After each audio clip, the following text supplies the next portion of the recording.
Last time आपण nearly 40 examples घेतले होते फक्त स्टेटमेंट चेक करण्यासाठी, बरोबर ना? Nearly 40 example. परवाच्या दिवशी जवळपास 27 एक्झाम्पल झाले. नंतर आपण 13 एक्झाम्पल घेतले. त्यानंतर एक नवीन टॉपिक स्टार्ट केला, तो म्हणजे लॉजिकल कनेक्टिव्ह, कंपाऊंड स्टेटमेंट आणि ट्रुथ टेबल्स. आपले छोटे छोटे पार्ट्स होते की ज्या डेफिनेशन आपल्या अगोदर काही झाल्या त्याच्याच बेसवर काही डेफिनेशन असतात. Okay, logical connective, compound statement आणि ट्रुथ टेबल्स थोडं मी रिवाइज करतो आणि मग पुढे आपण परत कंटिन्यू करू. Okay, logical connective, compound statement आणि ट्रुथ टेबलसाठी आपल्याला एक महत्त्वाची पहिली डेफिनेशन होती ती म्हणजे सिंपल स्टेटमेंट. आपल्या मागच्या 40 एक्झाम्पलमध्ये आपले जेवढेही स्टेटमेंट आले तेवढेचे जेवढे कोणते होते? Simple statement. का? कारण ज्यावेळेला आपण सिंपल स्टेटमेंटची डेफिनेशन घेतली त्या सिंपल स्टेटमेंटच्या डेफिनेशनमध्ये आपल्याला एक महत्त्वाचा पार्ट जो होता तो म्हणजे काय? त्या एका सिंगल स्टेटमेंटची ट्रुथ व्हॅल्यू डिवाइड करता येत नाही. एका सिंगल स्टेटमेंटची ट्रुथ व्हॅल्यू डिवाइड करता येत नाही, म्हणजे फक्त एकट्यावर डिपेंड. आपण जेवढे 40 एक्झाम्पल मध्ये स्टेटमेंट घेतले त्या स्टेटमेंटमध्ये आपल्याला एक महत्त्वाचा भाग कोणता होता की त्याची ट्रुथ व्हॅल्यू. स्टेटमेंट तर आपण त्याची ट्रुथ व्हॅल्यू काढली, बरोबर ना? मग ते ट्रू आहे की फॉल्स आहे हे आपण लगेच सांगू शकतो कारण ते सिंगल स्टेटमेंट होते. पण जर दोन स्टेटमेंट एकत्र आले तर लॉजिकल कनेक्टिव्हचा वापर करून तर त्याची ट्रुथ व्हॅल्यू दोघंही स्टेटमेंटवर डिपेंडेंट आहे. कोणावर डिपेंडेंट आहे? दोघंही स्टेटमेंट आहे. लक्षात घ्या, ट्रुथ व्हॅल्यू एका स्टेटमेंटवर डिपेंडेंट आहे आणि दोन स्टेटमेंटवर डिपेंडेंट आहे. एक लक्षात घ्या, सिंपल स्टेटमेंट म्हटलं तर आपल्याला लगेच त्याची मिनिंग करून ट्रुथ व्हॅल्यू डायरेक्ट करून देतो. पण जर आपण त्याची दोन सिंपल स्टेटमेंट आता दोन किंवा दोनापेक्षा जास्त सिंपल स्टेटमेंट एकत्र केले तर प्रत्येक सिंपल स्टेटमेंट नुसार त्याची ट्रुथ व्हॅल्यू डिपेंडेंट असेल. प्रत्येक सिंपल स्टेटमेंटची ट्रुथ व्हॅल्यू नुसार त्याची एकत्र व्हॅल्यू वेगळी आणि सिंगल स्टेटमेंटची व्हॅल्यू वेगळी. हे लक्षात घ्या. आपण एक स्टेटमेंट घेतलं तर किती पॉसिबिलिटी येतात आपल्याकडे? 2 येतात, बरोबर ना? पण जर दोन स्टेटमेंट घेततात तर 4 पॉसिबिलिटी येतात. मग दोन स्टेटमेंट घेतले की कंपाऊंड स्टेटमेंटची जे कंपाऊंड तयार होईल त्या कंपाऊंडची ट्रुथ व्हॅल्यू काय असेल? 4 पद्धतीने आपल्याला डिवाइड करायचं. जर दोन स्टेटमेंट घेतले, दोन सिंपल स्टेटमेंट घेतले, बरोबर ना? खास करून आपल्याला दोन सिंपल स्टेटमेंटवर जास्त जायचं किंवा आपल्याला ज्यावेळेला आपण 3 स्टेटमेंट म्हणजे अगोदर पण सांगितलं आपण डिनोट करत असताना पी क्यू आर या वर्डने डिनोट करत असतो लेटर्सने. आणि ज्यावेळेला आपण ट्रुथ व्हॅल्यू काढत असतो त्यावेळेला एका सिंपल स्टेटमेंटची ट्रुथ व्हॅल्यू आणि कंबाईन केल्यानंतरची ट्रुथ व्हॅल्यू यांच्यामध्ये व्हॅल्यूमध्ये काय असणार? फरक असणार. का? कारण त्यांच्या दोघांमध्ये कोणता कनेक्टिव्ह आला, दोन सिंपल स्टेटमेंटच्या मध्ये कोणता कनेक्टिव्ह आला किंवा कनेक्टिव्ह काय काम करतो, त्या कनेक्टिव्हचं काय काम आहे याच्यानुसार त्याची ट्रुथ व्हॅल्यू आपल्याला डिपेंड करते.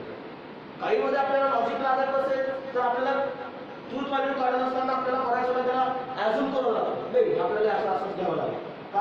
कारण सिंपल आपण कन्क्लुजन, हायपोथेसिस या बऱ्याचशा गोष्टी आपल्याला त्याच्यामध्ये बघायच्या.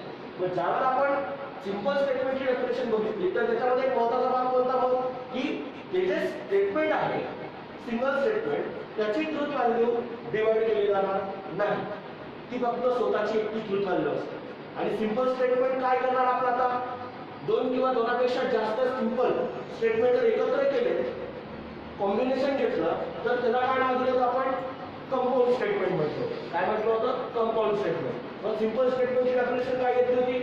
any statement or proposition whose truth value does not explicitly depends on the another statement is used to be simple statement. त्याला काय म्हणायचं? Simple statement. सिंगल स्टेटमेंट एक साधा दिवशी म्हणजे फक्त एकच स्टेटमेंट असेल, त्याच्या व्यतिरिक्त कोणी नसणार. नंतर कंपाऊंड स्टेटमेंटची डेफिनेशन घेतली का? The statement which is formed by combination of two or more simple statement is called a compound statement. हे घेतलं होतं. या दोन डेफिनेशन आल्या तर आपलं लेक्चर संपलं, बरोबर? दोन स्टेटमेंट आलं, दोघं डेफिनेशन आलं मग आणि त्याच्यात अजून काही आपण पार्ट ऍड केला होता की जे सिंपल स्टेटमेंट आहे त्यांना अजून काही नाव दिलेलं आपण, बरोबर ना? त्याला काय काय नाव दिलं आपण? कंपोनंट म्हटलं होतं सिंपल स्टेटमेंटला, बरोबर? लक्षात घ्या, कंपाऊंड म्हणजे काय? एकत्र करणं, कॉम्बिनेशन घेणं. मग त्या ठिकाणी दोन स्टेटमेंट असतो किंवा 3 असो किंवा 4 असो किंवा किती असेल त्याच स्टेटमेंटनुसार आपल्याला त्यांचं कॉम्बिनेशन करायचं. अजून आपण स्टेटमेंट पॅटर्नकडे जायचं कारण तिथे स्टेटमेंट वगैरे काही करणार नाही, फक्त आपल्याला लेटर्स दिलेलं पी क्यू आर आणि त्याच्यावर आपल्याला पॅटर्न चेक करायचं आहे. किंवा जर तुम्हाला 2 स्टेटमेंट दिले असतील, जर आपल्याला स्टेटमेंट पॅटर्न दिला असेल त्या पद्धतीने लिहावं लागेल. आणि कोणाला काय डिनोट करतात हे सिम्बॉलिक फॉर्म आपल्याला बघायला लागतं. कारण सिम्बॉलिक फॉर्म हा महत्वाचा आहे, कारण एखादा वर्ड प्रॉब्लेम आपल्याला कशात कन्वर्ट करायचा आहे, मॅथमॅटिकल लँग्वेजमध्ये शॉर्टकटमध्ये आणायचा. जास्त मोठा नाही, एकदम शॉर्टकटमध्ये छोट्याशा फॉर्ममध्ये आणायचं, त्याचा परफॉर्मन्स सेम असणार आहे. असं काहीतरी इक्वलंट स्विचिंग सर्किट, म्हणजे आपण स्विचिंग सर्किटमध्ये जातो त्या पद्धतीने 2 स्टेटमेंट पॅटर्न सारखा परफॉर्म करतोय म्हणजे काय, त्यांच्या ट्रूथ व्हॅल्यू सारखे आहे. ट्रूथ व्हॅल्यू सारखे आहे म्हणजे काय, ते स्टेटमेंट आहे आणि त्या स्टेटमेंट आपण कशाने एकत्र केलंय, कंपाऊंड स्टेटमेंट. तुम्हाला लक्षात असू द्या की कंपाऊंड स्टेटमेंटचं काम खूप मोठं आहे. कंपाऊंड स्टेटमेंटचं काम माझं मोठं असतं. ओके, मग काही आपण नोट लिहिल्या, नोट्स लिहिल्या, 2 नोट्स लिहिल्या. त्या 2 नोट्समध्ये सगळ्यात महत्त्वाचा एक भाग असा होता, the compound statement can be split in a 2 or more simple statement from which it is formed, but further splitting the simple statement is not possible. लक्षात घ्या, कंपाऊंड स्टेटमेंटला आपण स्प्लिट करू शकतो, वेगवेगळं करू शकतो. कारण का, कारण 2 किंवा 2पेक्षा जास्त काय, 2 किंवा 2पेक्षा जास्त काय सिंपल स्टेटमेंट एकत्र केले. मग आपण कंपाऊंड स्टेटमेंटला वेगवेगळ्या सिंपल स्टेटमेंटमध्ये पार्ट ऑफ घेऊ शकतो, बरोबर ना. फॉर एक्झाम्पल आपण एखादा एक्झाम्पल घेतो.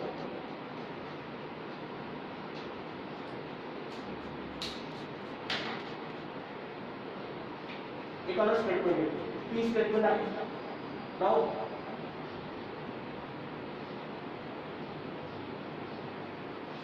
असं म्हणतात आणि क्यू स्टेटमेंट घेतलं म्हणजे ऑब्विसली आपण एखादा लॉजिकल कनेक्टिव्ह वापरतो.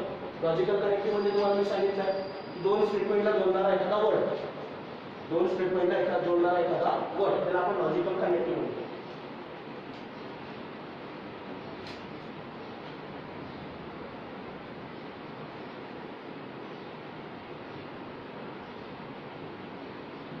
Earth moving around the sun, बरोबर. The sun is star, Earth moving around the sun. पहिला स्टेटमेंट ट्रू की फॉल्स, पहिलं स्टेटमेंट आहे का ते राहणार, कारण ते ट्रू आणि फॉल्स मध्ये मेन्शन करायलाच पाहिजे. पी स्टेटमेंट घेतलं, द सन इज स्टार. दुसरं घेतलंय, अर्थ मुव्हिंग अराउंड द सन. दुसरं पण बरोबर आहे, दुसरं पण बरोबर आहे, बरोबर ना. मला एक सांगा, जर मी दोघांना एकत्र केलं, दोघांचं काय घेतलं मी, कॉम्बिनेशन घेतलं, बरोबर. जर दोघांचं कॉम्बिनेशन घेतलं, आता हा पहिलं सिंपल स्टेटमेंट, हे दुसरं सिंपल स्टेटमेंट, आणि त्यांना मी दोघांना जॉईन करेन. कोणत्या एखाद्या वर्डने जॉईन करू सांगा मला. अँड हे करू, अँड हे करू. The sun is the star and earth moving around the sun, बरोबर ना. आता दोघे स्टेटमेंट ट्रू आले, त्यांची कॉम्बिनेशन मध्ये ट्रूथ व्हॅल्यू वेगळी येणार, ही वेगळी आहे. स्वतःची एक त्याची ट्रूथ व्हॅल्यू वेगळी आहे, याची ट्रूथ व्हॅल्यू एक त्याची वेगळी आहे, आणि त्यांना दोघांना एकत्र केलं की त्यांची दोघांची ट्रूथ व्हॅल्यू सुद्धा वेगळी झाली. का आपल्याला आता एक 4पैकी एक पॉसिबिलिटी मिळाली मला, 4 पॉसिबिलिटी पैकी एक पॉसिबिलिटी मिळाली. कशी काय, हे पण ट्रू आहे, हे पण ट्रू आहे. जर 2 स्टेटमेंट पी स्टेटमेंट घेतलं, त्याच्याकडे पॉसिबिलिटी किती, एक तर ट्रू असतं, एक तर फॉल्स. दुसरं स्टेटमेंट घेतलं, त्याला सुद्धा पॉसिबिलिटी किती, ट्रू असेल, एक तर फॉल्स असेल. पण यांच्यापैकी कोणती पॉसिबिलिटी आली, आता पी स्टेटमेंट काय आलं, ट्रू आलं, क्यू स्टेटमेंट सुद्धा ट्रू आलं. एकच पॉसिबिलिटी आहे पहिली, 4 पैकी एक. याच्या आपल्या पॉसिबिलिटी कोणत्या कोणत्या, ट्रू ट्रू, दोघांची कॉम्बिनेशन मध्ये. ओके, पॉसिबिलिटी करते त्याला व्हॅल्यू लागली नाही. नंतर ट्रू फॉल्स, बरोबर. तिसरी फॉल्स ट्रू आणि फॉल्स फॉल्स, अशा 4 पॉसिबिलिटी. या 4पैकी कोणती पॉसिबिलिटी मला मिळाली, फर्स्ट पॉसिबिलिटी. का, कारण दोघे स्टेटमेंट काय ट्रू आहे, दोघे स्टेटमेंट काय ट्रू आहे. म्हणजे लक्षात घ्या की 2 सिंपल स्टेटमेंटला जर कंपाऊंड स्टेटमेंट असेल, 2 सिंपल स्टेटमेंट मध्ये मी स्प्लिट करू शकतो, पण एका सिंपल स्टेटमेंटला मी स्प्लिट करू शकणार नाही. एका सिंपल स्टेटमेंटला स्प्लिट करता येत नाही. आता the sun is star split करा बरोबर, कसं बघा, नाही होणार ना. त्याची ट्रूथ व्हॅल्यू स्प्लिट करा बरोबर, नाही होणार. पण जर कॉम्बिनेशन घेतलं तर त्यांना 2 सिंपल स्टेटमेंट मध्ये मला आणता येईल, आणि त्यांच्या ट्रूथ व्हॅल्यू सुद्धा काय करता येईल, स्प्लिट करता येईल. डायरेक्टली येता येणार एका सिंपल स्टेटमेंट. बस एवढं आपल्याला करायचं आहे. दुसरं दुसरी नोट काय दिली, the truth value of simple statement is dependent but the truth value of compound statement is independent. आणि दुसऱ्याची जी असेल ती डिपेंडंट असेल तर truth value of simple statement. मी जे सांगितलं तेच काय, ट्रूथ व्हॅल्यू नुसतं पी स्टेटमेंट आलं असल्यानंतर पहिलं statement the sun is star, त्याची ट्रूथ व्हॅल्यू तुम्हाला माहिती आहे, त्याची ट्रूथ व्हॅल्यू तुम्हाला माहिती आहे. ओके, क्यू स्टेटमेंट घेतलं अर्थ मुव्हिंग अराउंड द सन, अर्थ मुव्हिंग अराउंड द सन. मग एक लक्षात घ्या, जर पी स्टेटमेंट घेतलं त्याची ट्रूथ व्हॅल्यू ट्रू झाली, क्यू स्टेटमेंट घेतलं त्याची ट्रूथ व्हॅल्यू ट्रू झाली, बरोबर. पण दोघांना एकत्र केलं तर त्याची ट्रूथ व्हॅल्यू बदलेल, त्याची ट्रूथ व्हॅल्यू बदलेल. पण जर दोघेही ट्रू आहेत तर ते ऑब्विसली कंबाईन स्टेटमेंट घेतलं, कंपाऊंड स्टेटमेंट घेतलं की त्याची ट्रूथ व्हॅल्यूच्या 4 पॉसिबिलिटी कोणती पण पॉसिबिलिटी मला मिळेल. पण मी अजून इथे कोणता कनेक्टिव्ह आहे मला माहिती नसल्यामुळे मी ट्रूथ व्हॅल्यू काढत नाहीये. कारण का, कारण कंबाईन केलेल्या ट्रूथ व्हॅल्यू, आता आपण हे पुढचे लॉजिकल कनेक्टिव्ह घेऊन ते ट्रूथ व्हॅल्यू काढलेत बघा, and, or, if and then, if and only, if not, हे 5 जे टेबल काढलेत ना त्या 5 टेबल नुसार मला याचा ट्रूथ व्हॅल्यू काढायचं. कंबाईन म्हणजे कंबाईन केलेल्या स्टेटमेंटची ट्रूथ व्हॅल्यू मला घ्यायची, कंबाईन केलेल्या स्टेटमेंटची ट्रूथ व्हॅल्यू ती अजून मी काढलेली नाहीये, कारण मी फक्त पॉसिबिलिटी काढली, फक्त काय केलं मी पॉसिबिलिटी. आता जर बघायला गेलं तर ह्या दोघांमध्ये जर ऍड असेल तर यांची कंबाईन ट्रूथ व्हॅल्यू ट्रू येते, तर यांची कंबाईन ट्रूथ व्हॅल्यू काय येते, ट्रू येते. पण जर सपोज हे ट्रू राहिलं तर हे फॉल्स राहिलं, सेकंड पॉसिबिलिटी, बरोबर ना. तर दोघांमध्ये कोणता कनेक्टिव्ह तो आधी बघावा, मग त्याची कंबाईन ट्रूथ व्हॅल्यू. कारण लक्षात घ्या, दोन कंपाऊंड केल्यानंतर, एकत्र केल्यानंतर सुद्धा त्याची एकच ट्रूथ व्हॅल्यू मिळते. एका सिंपल स्टेटमेंटची ट्रूथ व्हॅल्यू एकच राहणार, बरोबर ना. कंबाईन केल्यानंतर सुद्धा त्याची ट्रूथ व्हॅल्यू आपल्याला काय काढायची आहे, एकच काढायची. किती काढायची आहे, एकच, दोन नाही येणार. दोन वेगवेगळ्या सिंपल स्टेटमेंटची ट्रूथ व्हॅल्यूचा वापर करून त्यांच्या दोघांची एक ट्रूथ व्हॅल्यू काढायची. कळतंय का, दोन सिंपल स्टेटमेंटची ट्रूथ व्हॅल्यूचा वापर करून त्यांची कंपाऊंड स्टेटमेंटची एक सिंगल ट्रूथ व्हॅल्यू काढायची. ठीक आहे, याची ट्रूथ व्हॅल्यू वेगळी, याची ट्रूथ व्हॅल्यू वेगळी, कंबाईन केलं की त्याची एक ट्रूथ व्हॅल्यू, कंबाईन केलं की त्याची एक ट्रूथ व्हॅल्यू. पण लक्षात घ्या की जे सेकंड नोट आहे त्या सेकंड नोट मध्ये जी सिंपल स्टेटमेंट आहे त्याची ट्रूथ व्हॅल्यू ही इंडिपेंडंट आहे, पण कंपाऊंड स्टेटमेंटची ट्रूथ व्हॅल्यू ही त्याच्या पी स्टेटमेंटवर, त्याच्या क्यू स्टेटमेंटवर डिपेंड. लक्षात येते का, त्याच्या पी स्टेटमेंटवर, त्याच्या क्यू स्टेटमेंटवर डिपेंड. समजतंय?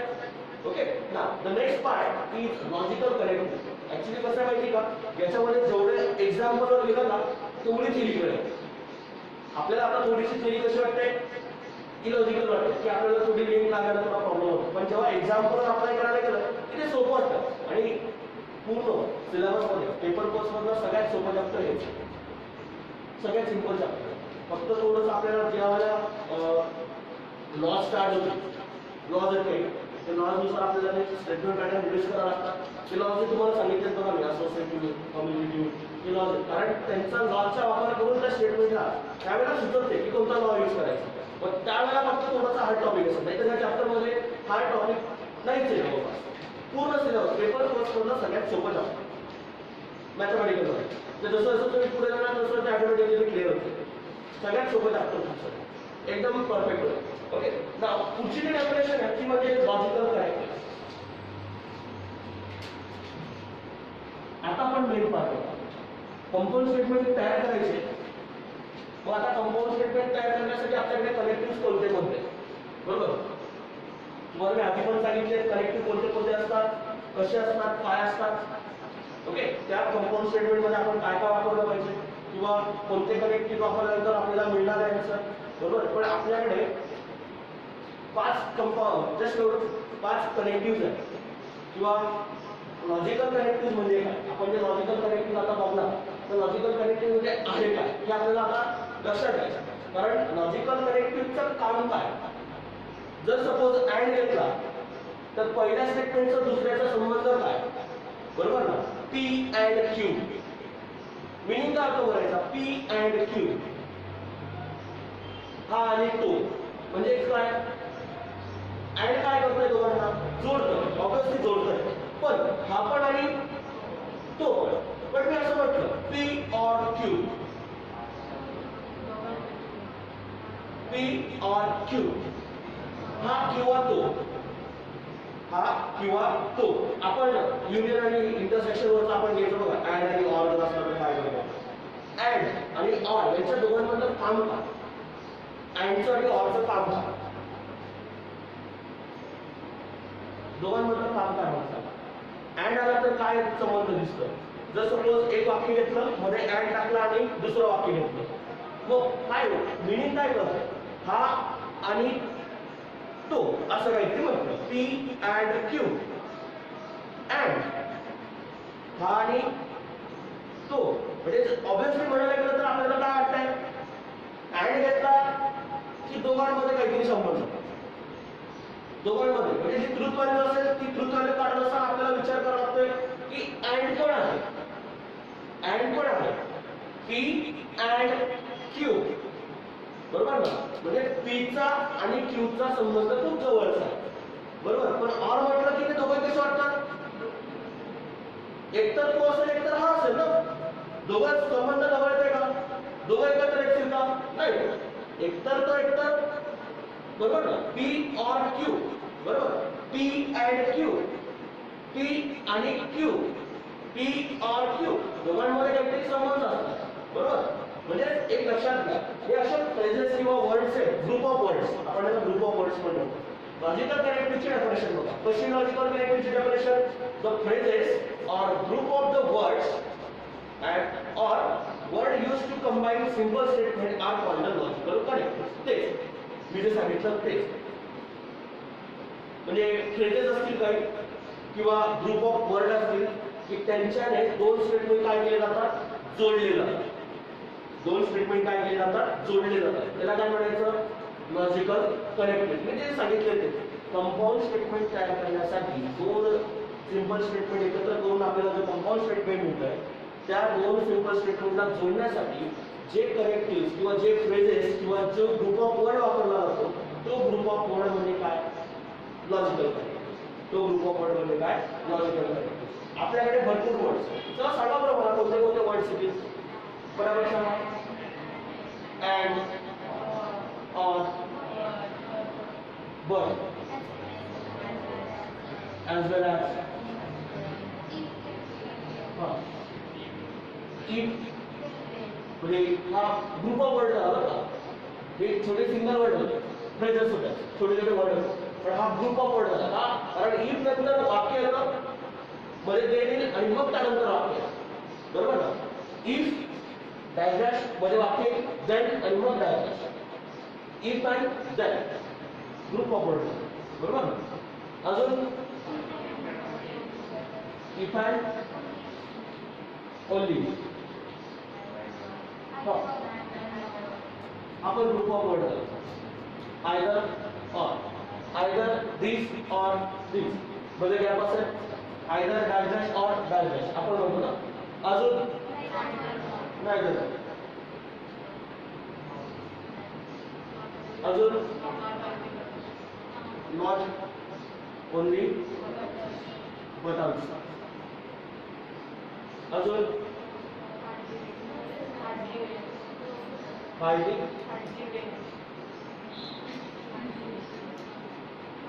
ओके ठीक आहे, ते आपलं वर्डिंग होतं, ट्रेन ऑफ वर्ड होतं. अजून आवाज आहे, नो सुलभ.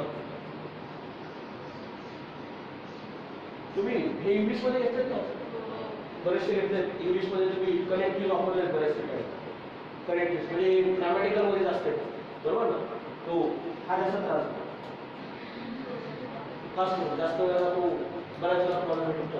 अजून अजून एवढंच. एक महत्वाचं राहिलं, एक महत्वाचं राहिलं, that's one is a negation, not, that's one is a not. हा सुद्धा एक असा एक असतो की आपल्या स्टेटमेंटला बदलून दाखवणार, ट्रू असेल तर फॉल्स करू टाक. The sun is star, the sun is star, the sun is not star. Truth value बदलून जाते ना. हा एक छोटासा वर्ड आहे, पण आपण ट्रूथ व्हॅल्यू काय करून टाकतो, बदलून. म्हणजे आपल्याला हा महत्वाचा भाग. अजून एवढेच आहे, एवढेच आहे. Necessary and sufficient, necessary and sufficient पण असतात ना. इट इज नेसेसरी अँड म्हणजे आपण ऑब्विसली बघायला गेलं तर तो नेसेसरी अँड सफिशियंट याच्यामध्ये येतो फर्स्ट ओनली इफ. ते मी सांगेन जे ज्यावेळेला स्टार्ट होईल ना if and then if and only मग त्यावेळेला त्यांच्या जागी कोणते वर्ड त्याचा सेम परफॉर्मन्स करतात. कारण यांच्यातले काही वर्ड असे पण आता ॲज वेल म्हटलं किंवा अँड म्हटलं किंवा बट म्हटलं हे तिघे सेम परफॉर्मन्स करतात. तिघांचा मिनिंग सारखाच. जर दोन वाक्य जोडले तर तिघांचा मिनिंग काय होणार सेम होणार. आयदर ऑर म्हटला आणि ऑर म्हटला तर दोघांचा मिनिंग सारखाच. ओके. मग आपण घेताना फक्त आपल्याकडे 5 कनेक्टिव्ह घ्यायचे. पहिला कनेक्टिव्ह आहे आपला ऍड. पहिला कनेक्टिव्ह कोण आहे ऍड आहे. महत्वाचा कनेक्टिव्ह यांचा जस्ट म्हणजे आपण अँड घेतला काय ॲज वेल ॲज घेतला काय बट घेतला काय यांचा मिनिंग काय होणार सेम. त्याच्या खाली नोट मध्ये मी दिलंय की अँडच्या ऐवजी जर असे वर्ड आले तरी त्यांच्या ठिकाणी काय घ्यायचा अँड घ्यायचा. ओके. नंतर दुसरा ऑर. दुसरा ऑर. तिसरा इफ अँड देन. चौथा इफ अँड ओनली इफ. आणि पाचवा नॉट. हे 5 महत्वाचे टॉपिक कडे अख्खं चॅप्टर फक्त हे 5 किलो अख्खं चॅप्टर लक्षात घ्या. या 5 स्टेट म्हणजे जे फ्रेजेस आहेत किंवा जे वर्ड्स आहेत त्या वर्ड्सला जोडून आपल्याला जे कंबाईन करायचं आहे एकत्र करायचं आहे ते एकत्र केलेले वर्ड्स एकत्र केलेले स्टेटमेंट्स आपल्याला कंपाऊंड स्टेटमेंट मध्ये लिहितात. आपल्याला फक्त प्रत्येकाला एकच राहणार नाही तर आपल्याकडे भरपूर सुद्धा येऊ शकतात. आपण फक्त सुरुवात 2-2 स्टेटमेंट करतो. कशाने करतोय 2-2 स्टेटमेंट. लक्षात घ्या हे जेवढे पण तेवढ्यांचं काम एकच काय या सर्वांचं काम काय होतं 2 किंवा 2पेक्षा जास्त सिंपल स्टेटमेंटला काय करायचं कनेक्ट करायचं आणि काय फॉर्म करायचं कंपाऊंड स्टेटमेंट. कळतंय. ओके. नंतर अजून एक मॅथमॅटिकल लॉजिक मध्ये याच वर्ड्सला नाव दिले. याच वर्ड्सला नाव दिले. अँड म्हटलं तर त्याला म्हणतात कंजंक्शन. काय म्हणतात कंजंक्शन म्हणजे जोडण्याचं काम करतात. Okay.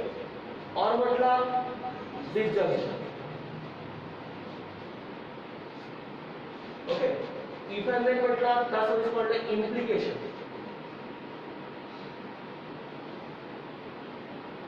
Okay. If and only म्हणतात तर त्याला म्हणतात डबल इम्प्लिकेशन.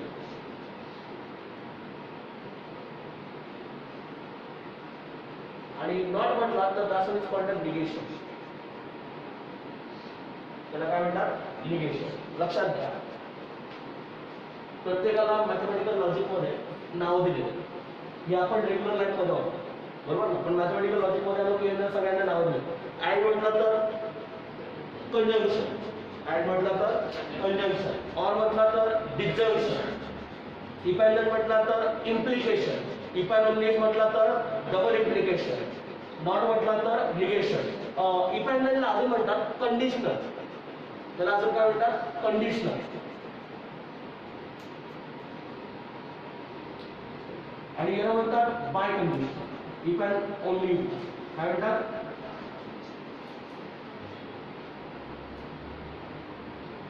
डबल इम्प्लिकेशन पण म्हणतात किंवा बाय कंडिशनल किंवा कंडिशनल पण म्हणतात. तुम्ही जनरली या दोघांना कुठे वापरता हे ठीक आहे. आपल्या रेग्युलर लाईफ मध्ये आपण कुठे वापरतो अँड ऑर कुठे वापरतो. पण इफ अँड देन आणि इफ अँड ओनली कुठे वापरतात जास्त करून कुठे वापरतात इफ अँड देन कुठे वापरतात. सगळ्यात मॅथमॅटिक्स मधला सगळ्यात त्रासदायक सुरुवातीपासून 8वीपासून किंवा 7वीपासून तुम्हाला देतात थिअरम्स मध्ये. कुठे वापरलाय थिअरम्स मध्ये बरोबर ना. थिअरम्स मध्ये इफ हे दिलेले देन प्रूव्ह करा बरोबर ना. प्रूव्ह दॅट आपण असं पण म्हणतो prove that given that this and prove that this बरोबर ना असं पण म्हणतात. किंवा इफ अँड ओनली पण म्हणतात ना necessary and sufficient. Necessary and sufficient. If and only मध्ये 2 if and then. If and only मध्ये एकटा नाही 2. जर तुम्हाला इफ अँड देन आला असेल तर इम्प्लिकेशन सिंगल हँडेड. सिंगल म्हणजे काय एक दिलेला असेल दुसऱ्याला प्रूव्ह करावा बरोबर. पण इफ अँड ओनली दिला असेल तर एक दिलेला असेल दुसऱ्याला प्रूव्ह करा. Hypothesis conclusion. हायपोथेसिस वरनं मला काय प्रूव्ह करावं लागतंय? कन्क्लुजन. आणि इफॅनॉलॉजी मला की कन्क्लुजन वरनं हायपोथेसिस पण प्रूव्ह करावं लागतं. दोघं पार्ट असतात. त्याला जनरली सिम्बॉलिक फॉर्म त्याचा असा असतो, सिंगल हेडेड आहे. इफॅनॉलॉजी म्हटलं तर सिंगल हेडेड आहे. सिंगल हेडेड का? एका वेळेला आहे, बरोबर ना? म्हणजे जर दिलेलं स्टेटमेंट असेल, जनरली लक्षात घ्या, इफ नंतर जर दिलेलं असेल, इफ नंतरच्या सिंपल स्टेटमेंटला म्हटलं जातं हायपोथेसिस. त्याला काय म्हटलं जातं? हायपोथेसिस. जे सिंपल स्टेटमेंट असेल ना माझं इफ नंतरचं, कारण याच्यामध्ये दोन सिंपल स्टेटमेंट आहेत ना, इफ नंतर एक आणि देन नंतर एक, दोन सिंपल स्टेटमेंट, बरोबर ना? मग पहिलं जे सिंपल स्टेटमेंट आहे इफ नंतरचं येणार ते असतं माझं हायपोथेसिस. ते काय असतं माझं? हायपोथेसिस. आणि देन नंतर जे येणार आहे ते कन्क्लुजन. कारण मला प्रूव्ह करावं लागतं ना, हायपोथेसिस घेऊन मला कन्क्लुजन प्रूव्ह करायचं असतं. थेरमचा मिनिंग असतो, आपल्या थेरमचा मिनिंग असतो काय? If hypothesis then conclusion. हायपोथेसिसचा वापर करून कोणाला प्रूव्ह करावं लागतंय? कन्क्लुजन.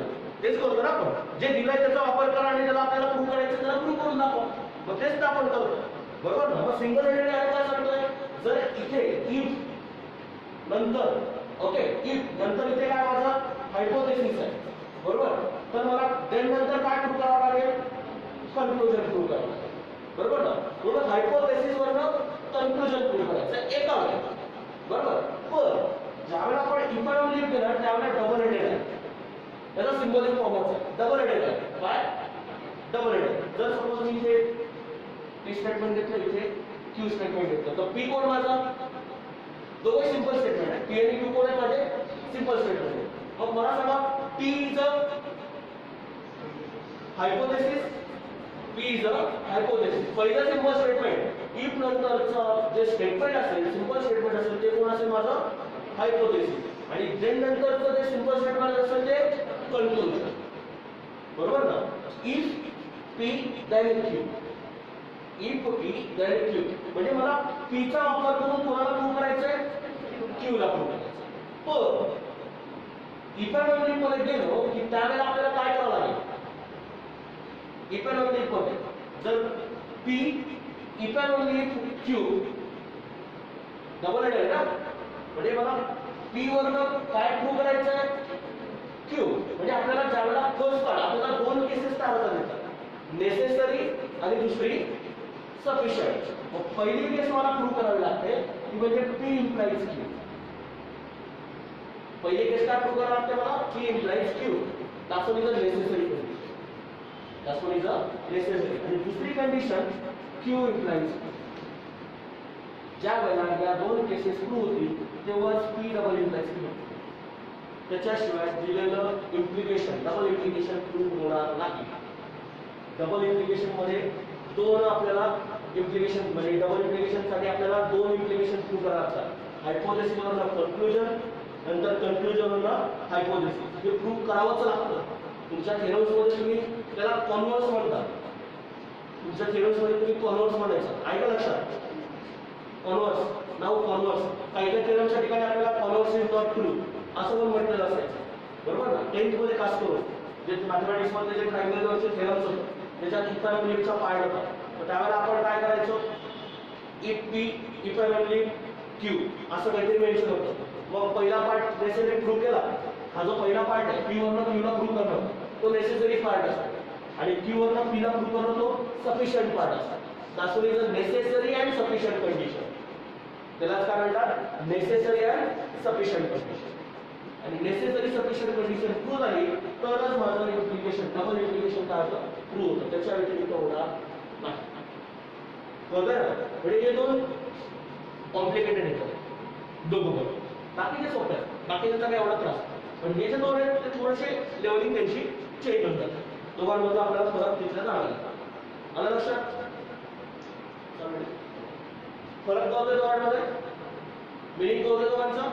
म्हणून लक्षात घ्या की आपण लॉजिकल कनेक्टिव्हचा वापर करत असताना प्रत्येक लॉजिकल कनेक्टिव्ह काय करतो हे आपल्याला माहिती असेल. अँड काय करतो, ऑर काय करतो.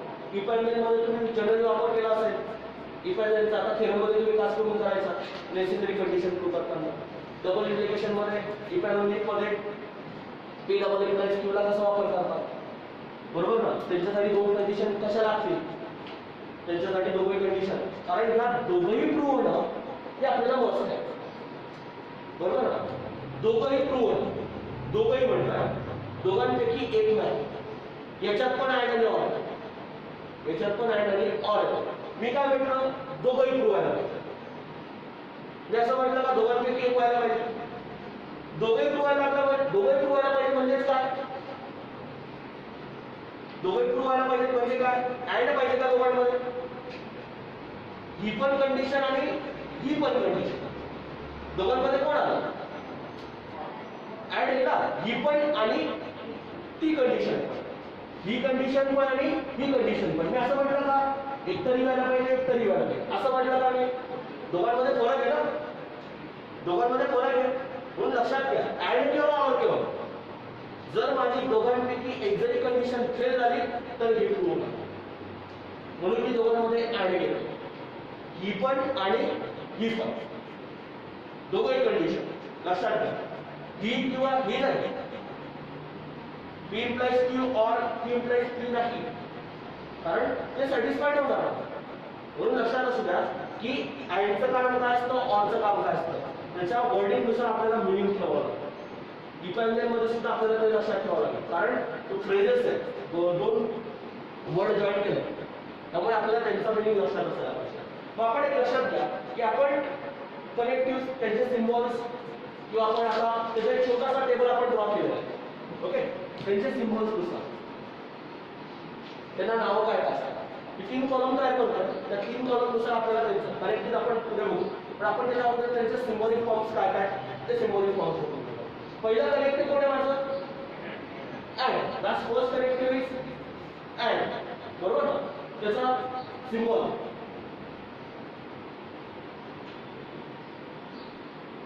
that's denoted by this type. Okay, याचा हा काय झाला?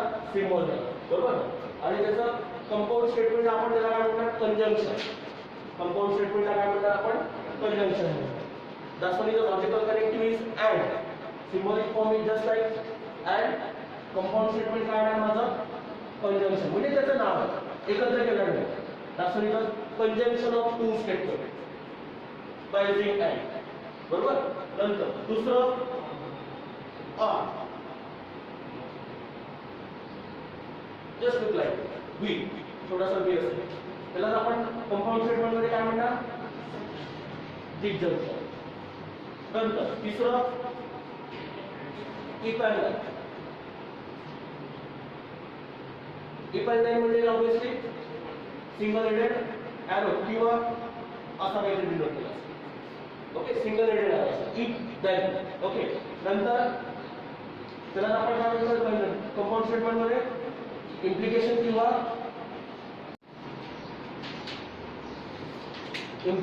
त्याला काय म्हणणार आपण? कंडिशन. नंतर fourth if and only if. त्याला आपण डिनोट करणार double headed arrow, double headed arrow किंवा जस्ट लुक लाईक. ओके, त्याला आपण नाव दिले होते डबल इम्प्लिकेशन किंवा बाय कंडिशन. नंतर पाचवा आणि शेवटचा नॉट. याला काय म्हणतात? Mathematical language. याला काय म्हणतात? Symbol tilde. दाखवलेलं tilde. Okay, that symbol is tilde. Mathematical symbol. Last one is a tilde. आलं लक्षात? याचा म्हणजे त्याचा मिनिंग आपल्याला वेगवेगळे मिनिंग ठेवता येतात. आपण याच्यामध्ये बघितलं होतं इक्वलन्स रिलेशन मध्ये तर इक्वलन्स रिलेट होतो. प्रत्येक ठिकाणी त्याचा मिनिंग बदलतो. ओके, इथे कोण येतो? निगेशन. इथे कोण येतो? निगेशन. असं तिथे tilde, निगेशन. आलं लक्षात? हे त्यांचे सिम्बॉल्स आहेत. सिम्बॉल्स नुसता सिम्बॉल जरी आला तरी त्याचं काम हेच करतं. सिम्बॉल्स काय घेतोय? कारण मोठे मोठे जे एक्झाम्पल्स आहेत किंवा थेरॉटिकल आपण जर दोन किंवा दोनापेक्षा जास्त स्टेटमेंट घेतले असतील तर त्यांना छोट्याशा फॉर्ममध्ये आपल्याला रिप्रेझेंट करायचं. छोट्या फॉर्ममध्ये काय करायचंय? रिप्रेझेंट करण्यासाठी. म्हणजे मोठे मोठे एक्झाम्पल्स आपण कशात कन्वर्ट करणार? सिम्बॉलिक फॉर्म मध्ये यांचा वापर. सिम्बॉलिक फॉर्मचा वापर म्हणजे आपण जनरली कशासाठी करणार? जेवढं शॉर्टकट मध्ये लिहिता येईल तेवढा आपण शॉर्टकट. मिनिंग तोच आहे, मिनिंग बदलणार नाही. म्हणून आपल्याला त्याच्यामध्ये सिम्बॉलिक फॉर्म वापरून आपण त्याला रिड्यूस करतो. अलग लक्षात. जनरली तुम्ही जर इलेक्ट्रॉनिक्स मध्ये गेलात का त्यावेळेला तुमचा याच्यात जास्त मिनिंग कळायला लागतो. का? कारण त्याच्यामध्ये काय होतं की मोठे मोठे स्विचेस, आपण शेवटचा जो टॉपिक ऍप्लिकेशन स्विचिंग सर्किट जो टॉपिक आहे त्या स्विचिंग सर्किटच्या टॉपिकला आपल्याला इथे वापरायचा. तो कसा वापरायचा ते लक्षात आहे. स्विचिंग सर्किटमध्ये मोठे मोठे जे सर्किट्स आहेत त्यांचा परफॉर्मन्स छोटे छोटे सर्किट सारखंच करतात. बरोबर ना? दोघांमधला डिफरन्स काही नाही. लक्षात घ्या की आपला परफॉर्मन्स वेगवेगळ्या फॉर्ममध्ये आपल्याला करता येईल. ओके, म्हणजे यांचा सिम्बॉलिक फॉर्मचा वापर करून आपल्याला छोटे छोटे स्टेटमेंटमध्ये काय करायचं आहे? रिड्यूस करायचं असेल. कळतंय? हा टेबल ड्रॉ केला आपण केला ना, ड्रॉ केला हा टेबल. बरोबर. आणि त्यानंतर आपण कोणाला स्टार्ट केलं होतं? कंजंक्शन. म्हणजे सुरुवात डेफिनेशन, प्रत्येकाची डेफिनेशन. आपण फक्त हा काय घेतलाय? कोणाला काय डिनोट करायचं, कोणाला काय म्हणायचं एवढंच घेतलं. आता प्रत्येकाची डेफिनेशन घ्यायची, प्रत्येकाचा ट्रुथ-टेबल काढायचा, पाचिंगचा आणि प्रत्येकामध्ये अजून सब टॉपिक्स आहेत. प्रत्येकामध्ये खास करून घ्यायचा, कारण याच्यामध्ये 3 मार्काचा एक क्वेश्चन कंपल्सरी आहे. याच्यामध्ये इफ अँड देन मध्ये 3 मार्काचा एक क्वेश्चन आहे आणि तो क्वेश्चन जो असेल तो याच्यामध्ये असणार इफ अँड देन मध्ये. खास करून आपल्याला जास्तीत जास्त एक्झाम्पल याच्यामध्ये इफ अँड देन. ओके. आणि पुढचा एक टॉपिक जो आहे तो निगेशन. याच्यातले पण आपल्याला बऱ्याच वेळा 2-2 मार्काचे एक्झाम्पल निगेशन वापरतात. म्हणून आपल्याला हा निगेशन नॉट म्हणजे काय असतं माहिती आहे. कळतंय काय येतं? ट्रॅक करतोय का? नक्की झोपणे लागत आहे ना? म्हणजे सकाळी सकाळी थंडा लागली झोप लागते. लक्ष द्यायचं, कॉन्सन्ट्रेशन. ओके. हे सगळे सिम्बॉलिक फॉर्म करत आहेत का? ठीक आहे सर. आपण एक एक डेफिनेशन शिकवतो.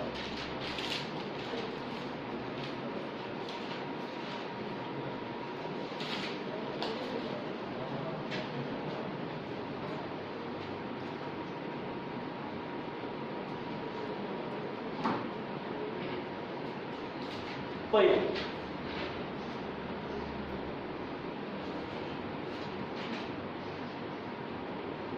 मी त्याचा ब्रॅकेटमध्ये त्याचं कंजंक्शन घेतलं आणि त्याचा ब्रॅकेटमध्ये सिम्बॉलिक फॉर्म घेतला.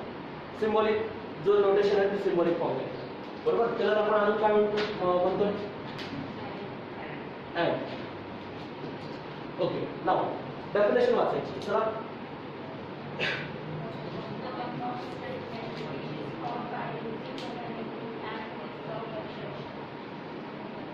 तेच आपण जे घेत आलो तेच काय?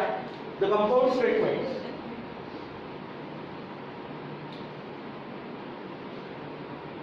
सांगा आपला पण वाचा. The compound statement which is. आता एक डेफिनेशन मध्ये सगळ्यांमध्ये सिमिलरिटी. बरोबर ना? डेफिनेशन सगळ्यांची सारखीच तयार आहे. फक्त त्याच्या जागी ऍडच्या जागी पुढच्या डेफिनेशन मध्ये कोण जाईल? ऑर. बरोबर. त्याच्या पुढच्या ह्याच्यात इफ अँड देन, त्याच्या पुढच्या ह्याच्यात इफ अँड ओनली. डेफिनेशन तीच तयार आहे. पुढचा पार्ट आपण महत्वाचा. Okay. The compound statement which is form by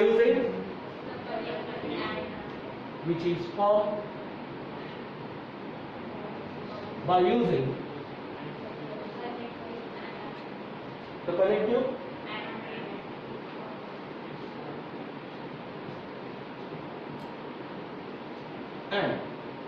the connective and is called conjunction. Is called the conjunction. ही त्याची डेफिनेशन. कंपाऊंड स्टेटमेंट ज्याच्यात 2 सिंपल स्टेटमेंट जोडले जातात अँड या वर्डने त्याला काय म्हणायचं? कंजंक्शन म्हणायचं. Just simple form. ओके. नंतर त्यांनी फॉर एक्झाम्पल म्हणून आपण 2 सिंपल स्टेटमेंट घेतले. If example P and Q are simple statement. Definite example घेऊ. सांगा बरं एखादं P चं स्टेटमेंट सांगा आणि Q चं स्टेटमेंट सांगा. P and Q are simple statement. P statement सांगा. ते नका सांगू, आपलं वेगळे सांगू. नवीन तयार करा. ते सगळं ऐकच पाहिजे. सांगा एखादं एक्झाम्पल सांगा. 2 स्टेटमेंट सांगा मला. वेगवेगळे सांगा. सारखे नका. कोण सांगताय?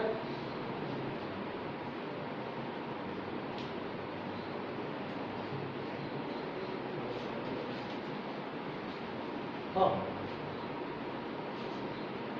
तयार करून सांगा. वाक्य सांगा, वाक्य स्टेटमेंट सांगा. अरे झालेले सांगा आपल्या मागची. जोडा, कोणा नाही जोडा. 2 स्टेटमेंट सांगा साधे करून.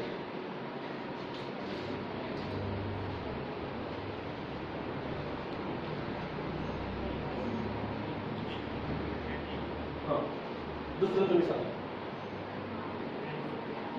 अँड म्हणजे अँड तो दुसरं स्टेटमेंट काय ते मला माहिती नाही, ते फक्त ठेवा.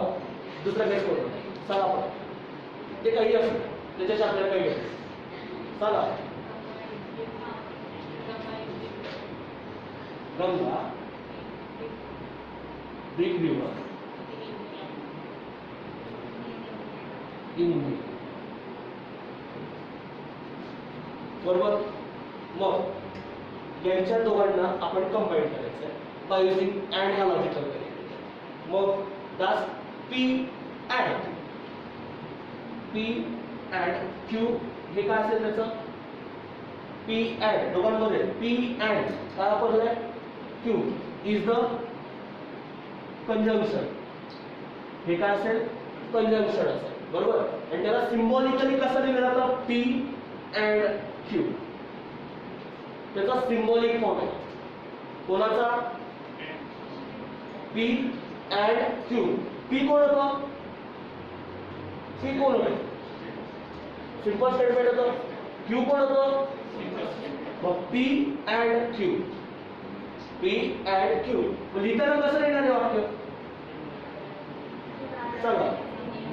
हिमालया